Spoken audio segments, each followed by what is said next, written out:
Hello. Welcome to the In Love with Business podcast. This miniseries is titled Chief Sustainability Heroes and is hosted by Professor Paolo Melina and Melina Corvalia-Shore from University College London, School of Management. Throughout this series, we will talk to sustainability leaders from different organizations and sectors to learn about their sustainability journeys. We will ask them about their career paths, the challenges they encountered in implementing complex strategies of sustainable transformation, and what inspired them along the way. We will also ask what advice they would offer to aspiring chief sustainability officers. Enjoy the episode. In this episode, we have Michelle Davies with us. She's the Global Head of Sustainability at EY Law. She has over 20 years of experience in the sustainability field, and she has been leading sustainability at EY since she joined the firm in 2022. Prior to that, she created and led the global sustainability practices at Eversheds Sutherland, a legal firm based in London, where she worked for more than 20 years. Today, Michelle sits on many industry bodies that are helping to drive the sustainability agenda forward. She has received many awards for her work. Congratulations for that, Michelle. And being a professor at UCL, I'm very happy to say that Michelle is an alumna. She received a first-class LLB at UCL. So this is a particular pleasure for me to have you in our show. And thank you for joining us today, Michelle. Thank you, Paolo. And it really is a pleasure for me and a little emotional, if I'm honest with you. Anything to do with UCL is something I'm always hugely supportive of. So thank you very much for inviting me to this podcast. Wonderful. Thank you. It's wonderful to have you with us.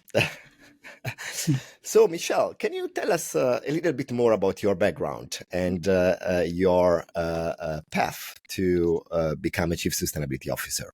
Sure. Well, actually, I'm not a Chief Sustainability Officer, but that's fine. Yeah, sustainability leader, let's say. Sustainability leader, interchangeable, I guess. So I started off my career in law, as you noted, obviously at UCL, got my degree. I then went and studied in the US. I did a master's degree at Berkeley, and I took the New York bar. So I was dual qualified, US and UK, and I always wanted to be an international global lawyer. But at that time, because I'm quite old, at that time there weren't that many international law firms. But I managed to join one, Baker & McKenzie, which was at the time very international. Anyway, I joined Eversheds Sutherland and was asked to work on a particular mandate, which was an acquisition of some renewable energy assets. And I'm going back 20 years ago. So there were very few of these assets in the UK. And long story short, I ended up working for this particular client almost full time and ended up knowing a lot about the renewable energy sector in what was a very nascent market.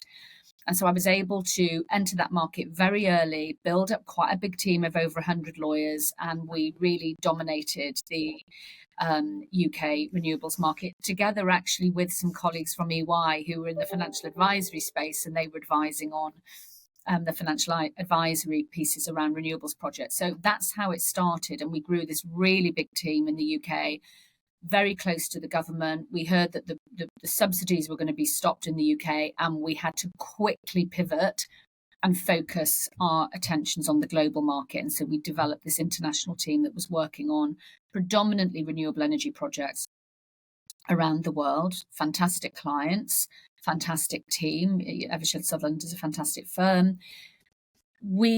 I then started to see that sustainability was becoming about a lot more than just clean energy, and this thing called the energy transition was happening. And I found that it was becoming increasingly difficult to do all that I wanted to do within the confines of a law firm. And at the same time, EY reached out and said, look, would you like to come and join us and do something quite different and spectacular? And I took the plunge. It was a big risk, but I took the plunge. And now I'm sitting in this incredible organization of over 400,000 people, where we are wholly focused on sustainability. It's one of our top 2 growth areas. There is a huge amount of investment and focus on it.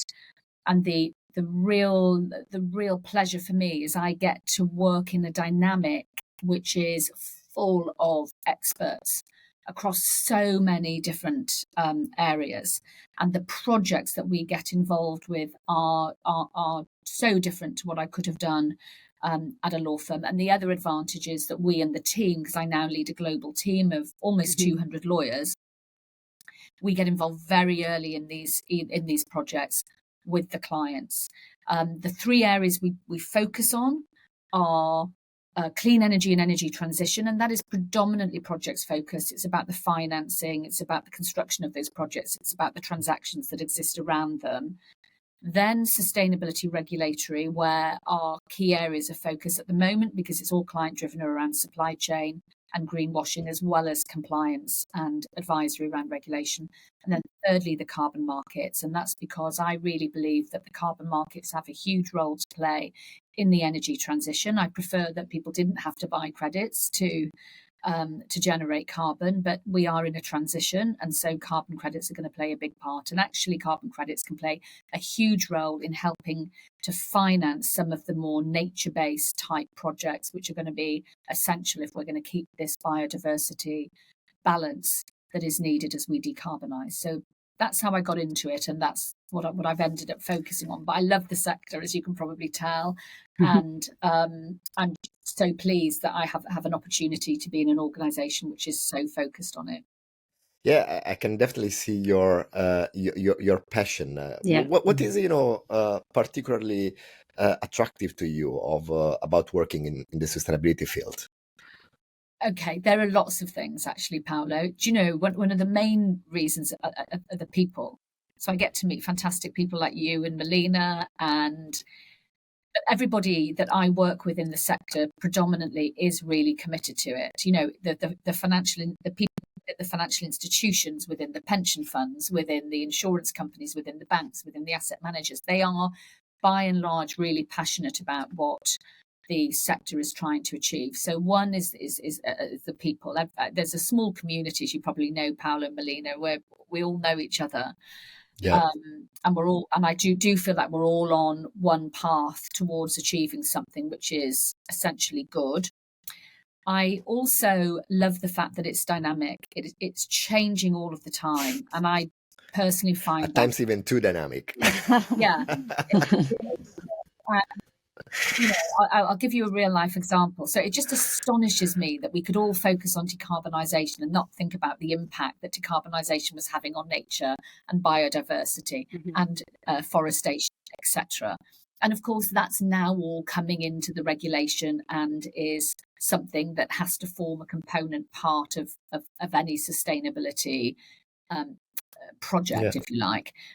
But I was at COP with somebody, and I met the former Polish president of COP, and he's now got this foundation which is focused on the impact on communities. And I said to him, you know, that's just so important, because that is going to be the next thing. We can't be decarbonised and focusing on nature impact without focusing on community impact. So it is always changing. It is very dynamic. And so I love that. So the people, I love the dynamism, and I love the challenge around it. I mean, it's not easy, it's difficult, and you have to be innovative. And that's why it's great being within EY, because I'm with lots of people who are trained to be innovative. And I feel like being here, I feel my brain goes through mental gymnastics virtually every day, trying to keep up with these ideas. But you have to be innovative to meet the challenges. So those are the three key things I love. It's great. Nice. Very nice. So as a global leader in sustainability, and I know you mentioned you were recently at COP in Dubai, how do you view or define the role of a sustainability leader in an organization, and you know what should be their primary focus? I think that one of the primary focuses is keeping on top of where the market is. As Paolo said, things are changing almost too quickly. And so you have to keep on top of where the market is going. And I think you then have to work out where can you be most impactful and valuable. both for, I'm in an organization that has clients, so both for your clients and for your organization, and the two should marry really. So it's applying that degree of focus, knowing what's going on up here, and having a really good overview of the entire market, and then refining your focus to where you can be, one, most impactful, and two, most valuable for your clients and your organization and wider society and communities at large, which is a big area of focus for us at EY, actually. Right. Okay. You can get distracted. Yeah, I bet. And what do you see as being some of the biggest challenges facing companies today? And again, how do the sustainability leaders within organizations address those challenges? It's a really great question, Melina, and very, very topical. I was actually just writing something to some of the senior management here today on exactly that point.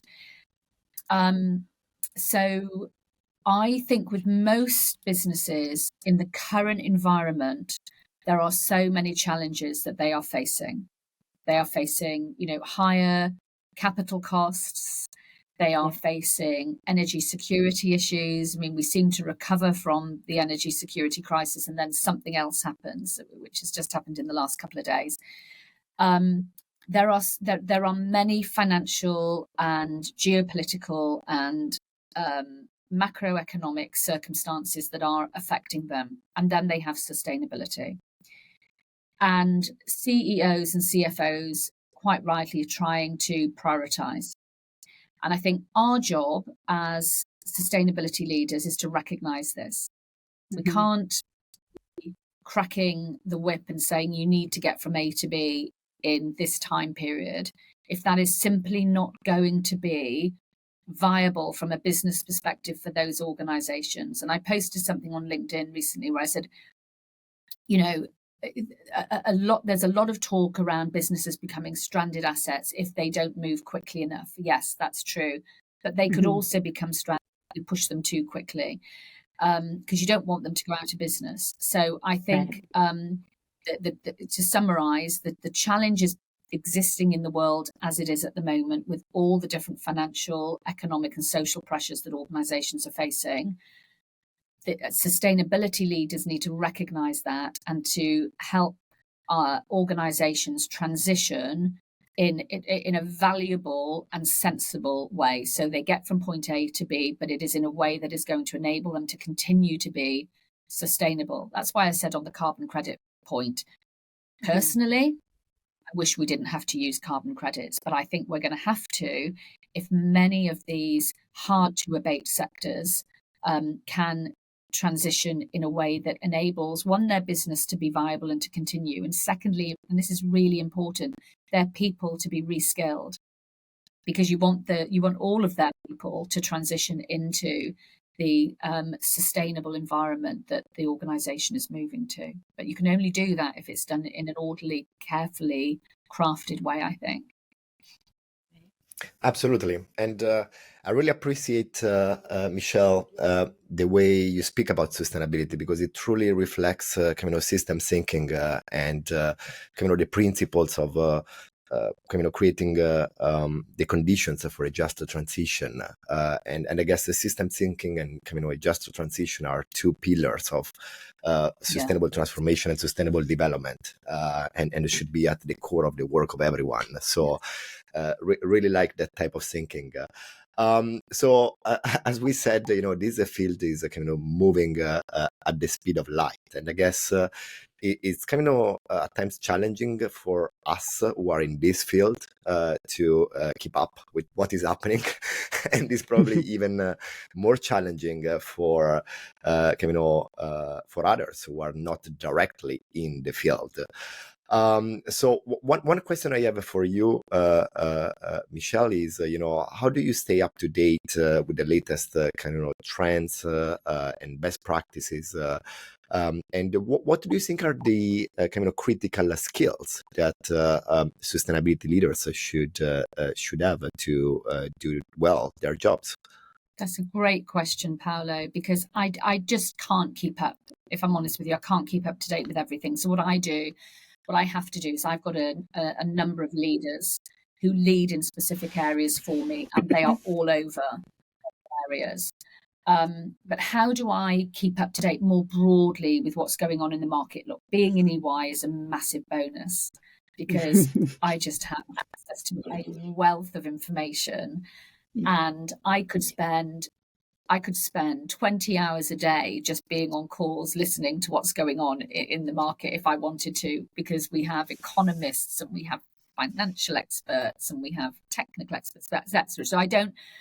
So I'm in the right place, right? But I can't spend all my time doing that. What I do, and if I'm honest with you, I think probably what I've been good at over the years is listening and engaging with people. So I am always calling people up, people I know in the sector, in the market. What do you think of this? Is this right? Have I got this right? What's your thinking on this? Or convening groups of people. Even sometimes I'll get people together for a lunch, or if I get asked to go to a dinner where I know that there are going to be a group of people that I really want to get their views on, I will go to that and listen. But it's predominantly listening and engaging and not being frightened to ask questions, because nobody in this sector has all the answers. So you have to be secure enough in your position and your expertise to ask people what do they think and test your view. And I do that with clients, and clients really appreciate it, because I think when you're engaging at that level and asking the kinds of questions I'm asking, you're already showing a level of expertise and understanding, even to be engaging on that particular point. So I would say those are the key things: listen, engage, and be comfortable and confident in yourself sufficiently to ask the questions you need to ask to get a better understanding of where the market is. Great. Excellent. Yeah. And in that spirit of knowledge exchange, can you share with us an example of a particular initiative, sustainability-focused initiative that you and your team may have implemented that you're very proud of? So it could be either internally or something that you might have worked on with a partner. Yeah, I think there's lots. I mean, there is so much that we're doing at the moment that I'm super proud of. I think maybe one of the things I'm proud of recently is when I joined EY, the Transition Plan Task Force had just been announced, and we knew that many organisations were trying to get their heads around what is a transition plan, what does it mean, and they were tying that into the whole concept of how do we operationalise sustainability. We've just been doing we've just been doing reporting and compliance, and now we've got to, take it to another step. And so I organised a series of events. They were called, and we've still got the last one to do, Beyond Compliance, the Pathway to Sustainable Value. And it was about taking compliance and using it as a tool to generate value. And how did you do that? And we brought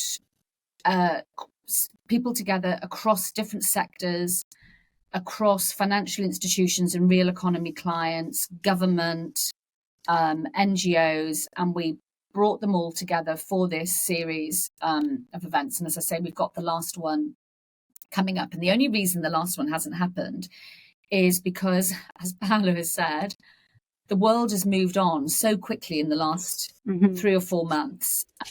We're going to need to focus on something else. And actually, we've intercepted the last event with an event that we're doing on carbon markets. And in particular, we're looking at Article 6.2, how that can be utilised now, and also this global carbon market utility that EY is involved with, which is looking at standardising and securitising credits.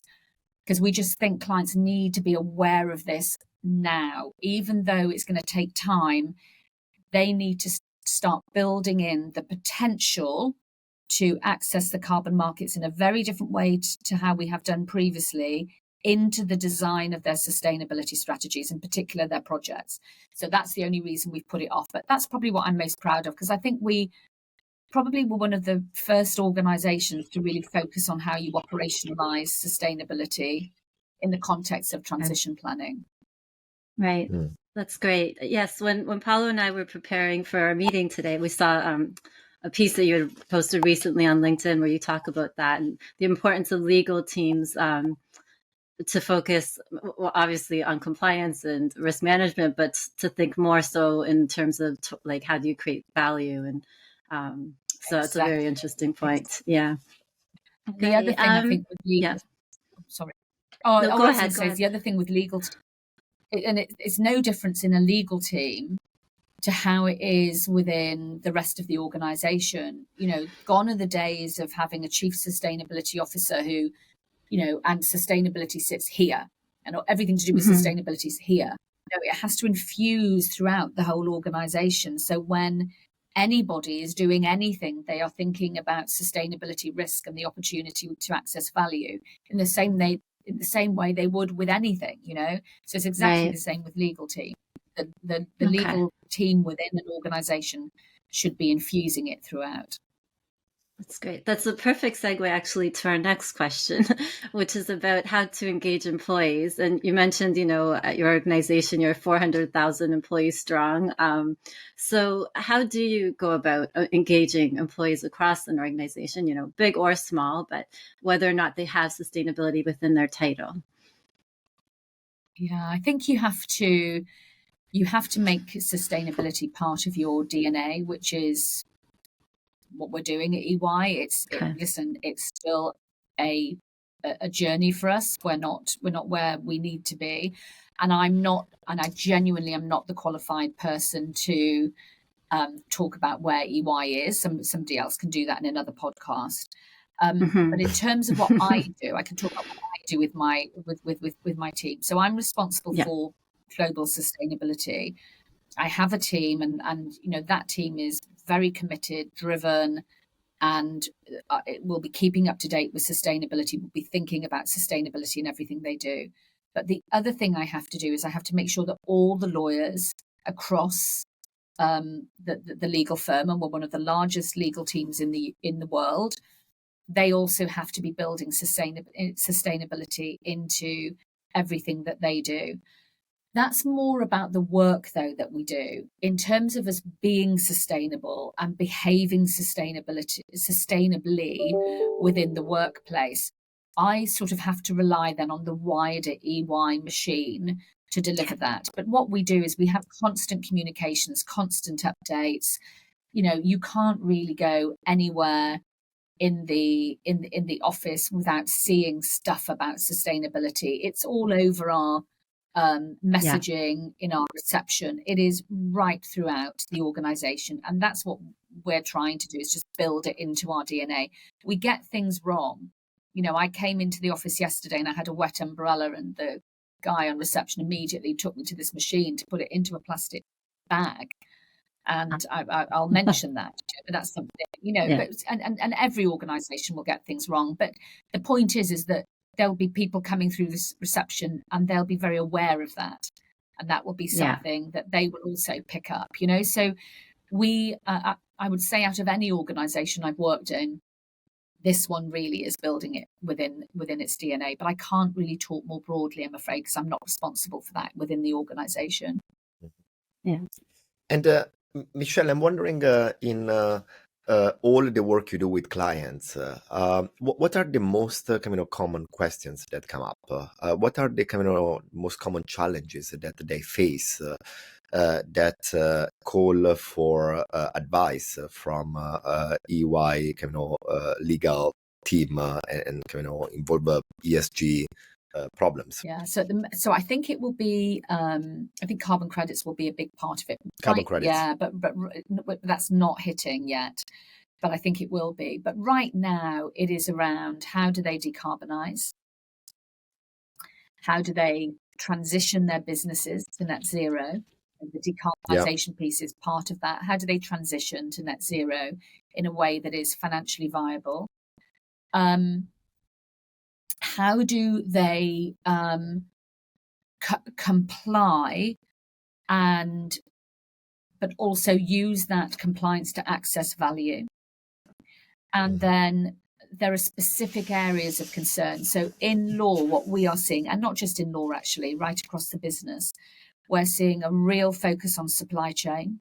So that is causing a lot of challenge. And that's very important, right? Because that's where the real problems often are. And there is so much regulation, Paolo, coming out of Europe on this and now starting to be replicated in the UK. You would have seen that the UK Yeah. just announced 2 days ago that we will be adopting UK CBAM.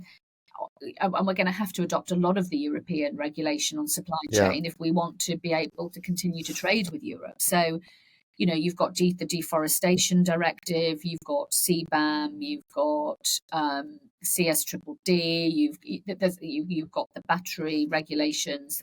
There's a whole host of stuff, and the penalties now and the implications are potentially quite severe. In some cases, up to 4% of your global turnover. So that's a challenge. The other area which is causing real concern now is greenwashing. So you saw BlackRock has had some difficulties in the US. This is now starting to bite. And also, of course, in the EU, you have the Green Claims Directive, which hits those selling into the consumer sector or that are within the consumer sector. So the whole greenwashing thing is really starting to cause concern, because even if there isn't a legal claim, there is still a reputational risk, and that reputational risk can be monetized negatively as far as that organization is concerned. Yeah. And of course, you and your team operate globally. And when it comes to to compliance and ESG legislation, do you recognize the EU as basically a body, a region ahead of others, or not? Yeah, no, it's massively ahead of others. But there are other parts of the world. I mean, the US, the SEC is, will be adopting TCFD. We've seen pockets of countries like California taking a lead. Singapore is also making headway. So you have other countries that are adopting regulation, but it is predominantly around, I would say, reporting and disclosure. Whereas I think what the EU and the UK is doing is going beyond compliance and delving really deeply into the operationality of an organization. So if you look at the Transition Plan Task Force, that's going, yes, there is a disclosure element to it, but that is really going into how if an organization says it's going to get from A to B and be net zero by X period of time, how are you going to do that? And we want you to show us how you're going to do it against these 5 pillars. If you look at the deforestation regulation, it's not just a disclosure regulation. It's if you bring in product which has resulted from a deforestation, then these are the consequences. So it's going far more into what I would call operationality as opposed to just pure disclosure. Other markets, Paolo, are predominantly still in that disclosure regime. Yeah. But it will come and it will change. Right. Thank you. Yes, thank you. So speaking about the regulations and staying on top of, the global challenges and the challenges facing companies today, we know you were in COP recently, and we're meeting today about a week after COP28. So we're just curious to understand, what were your thoughts? What were your feelings coming out of COP? Just your own reflections. Okay, so I think that the statements around oil and gas weren't quite what everybody was hoping for, but I personally think that for the statements that were made to be made were hugely significant. So I'm very grateful for that, and that's I think it sets the direction of travel. I get that it's not what it could have been, but it sets the direction of travel. And I think if you're an oil and or gas producing nation, or you are an organization that is heavily involved in oil and gas, I don't think you can come to any conclusion other than that the demand for your product is going to dramatically change within a period of time. Now, what that period of time is, we don't know, but it's not something that can just go on and on. And, in 10 years' time, I think they know that it's going to be dramatically different. So they are gearing up for that transition. So that came out of it. The other thing that came out of it, I think this time was, to me, there seemed to be a much greater emphasis on financial institutions and how the energy transition in particular is going to be financed. With financial institutions, I think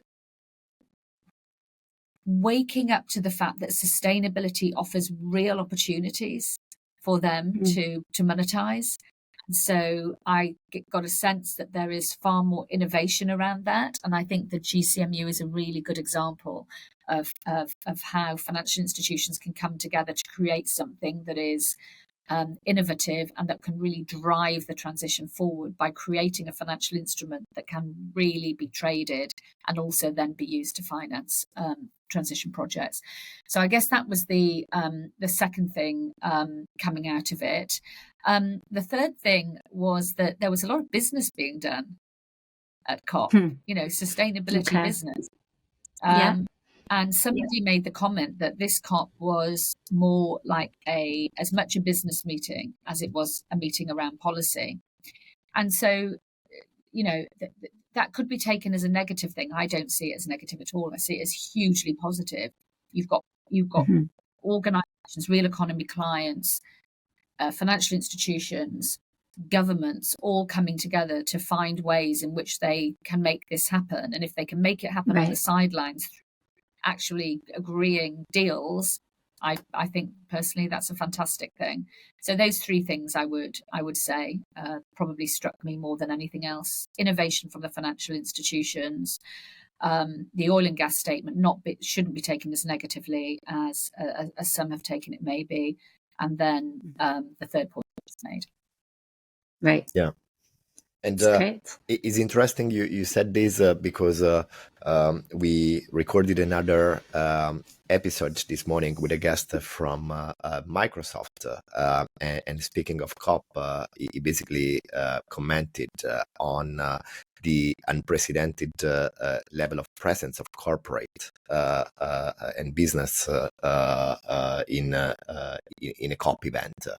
And I guess that says a lot about the role the business plays in building a sustainable future for our society. Did he see it as a good thing, Paolo? Did he? Yes, absolutely. He was very positive about it. Very, very positive. And I guess this is. It shows that sustainable transformation is becoming real.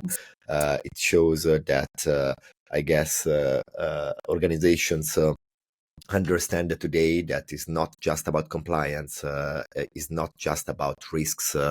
It's also about opportunities, and sustainability is more and more becoming a strategy topic. Absolutely. For corporates. Because I did see some negative commentary around that in the press. It's just become a business event.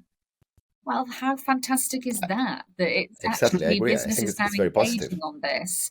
Because, whilst we absolutely need policy, governments can't do this alone. They need the private sector to fully engage. And if the private sector is just getting on with it and trying to make it work within the constructs that already exist, that's fantastic. And also then the governments get a better sense of what the private sector really needs from a policy perspective to drive the transformation that the governments want to happen. Good he said that.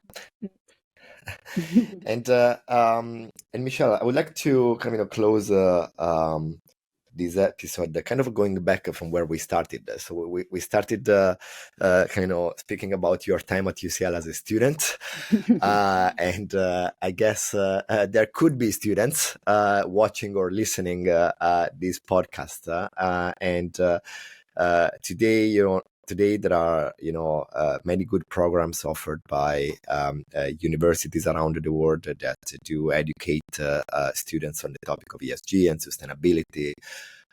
So out there are a lot of young people, I guess, planning a career in sustainability and aspiring to be and become a sustainability leader one day. So what is your advice to them? Oh, I think it's. I think in sustainability that obviously be driven, be focused, do all those things, network with as many people as you can, which is true for any job. I think in sustainability though, it's really important to take a step back and think about where can you be most impactful and valuable, because that's where you're going to really enjoy your role. My goddaughter Isabel Amber Lewis, she did. Lewis Jarvis, she did a master's degree at UCL, which I was so pleased about because she did her undergrad at King's and went to UCL to do a master's degree in sustainability. And now she is an ESG officer for Greencoat Capital, one of the big, renewables funds, which is owned by Schroders. And that's what she did. She constantly thinks about, where am I going to be the most valuable and impactful? And because this sector is so dynamic and it can be very distracting. And if you're not careful, you can get distracted by it and end up somewhere where you one day think, well, actually, hang on a minute, this isn't what I wanted to do. And so you have to constantly think about where can you be the most impactful and valuable, and keep positioning your career so that it's there. And that will determine the kind of organization that you want to work with. Is it an NGO? Is it somewhere like EY? Is it an investment bank? Think about, because, I said to my goddaughter, going into a fund is a fantastic place to be because they are deploying the capital into this sector. And this sector cannot achieve what it needs to without capital. So you've got to think it through. Be very refined in your approach if you can. And that's difficult when there is so much going on and there's so much noise, I know. But try to keep focused and refined and work out where you're going to be most impactful and valuable. I guess this is a very good advice. Michelle, it was really wonderful to have you in our show. Congratulations for the great work you're doing at EY, and we look forward to remaining in touch. Melina and Paolo, thank you so much. It's been a pleasure. Thank you. Thank you. Thank you very much. Thank you for listening to this episode. If you enjoyed this discussion, we invite you to like and share this episode on your social media. Enjoy the rest of your day.